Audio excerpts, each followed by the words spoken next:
Hello అండి, నమస్తే, welcome back to our channel.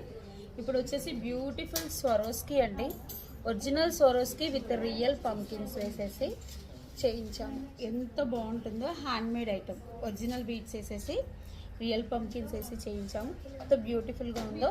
మీరు ప్లెయిన్ శారీస్ మీద వేసుకుంటే ఇంకా బాగుంటుంది. ఇవి వచ్చేసి క్యారెట్ వైజ్ వస్తాయండి పంకిన్స్. మనం పైన కూడా చిట్టి ముత్యాలు పైన కింద వేసేసి మధ్యలో స్వరోస్కి వేసేసి పంకిన్ వేసి చేసాము. చాలా అంటే చాలా బాగుంది. నేను పెట్టుకొని చూపిస్తాను. ఇలా చూడండి, నేను ఫుల్గా పెట్టుకున్నాను. ఇక్కడ నుంచి పెట్టుకున్నాను. కొంచెం కిందకి పెట్టుకుంటే ఇంకా 24 దాకా కూడా అడ్జస్ట్ చేసుకోవచ్చు. యాక్చువల్ లెంత్ అయితే 20 to 21 ఇంచెస్ వస్తుంది. చాలా అంటే చాలా బ్యూటిఫుల్గా ఉంది. కావాలి అనుకునే వాళ్ళు బుక్ చేసేసుకోండి వెబ్సైట్లో లేదా వాట్సాప్లో. బ్యూటిఫుల్ అంటే బ్యూటిఫుల్ ఒరిజినల్ పంకిన్స్ అండ్ స్వరోస్కితో చేయించారు. Thank you. అలాగే మన షాప్ వచ్చేసి ప్రగతి నగర్ 3 మంకీస్ జంక్షన్, హైదరాబాద్.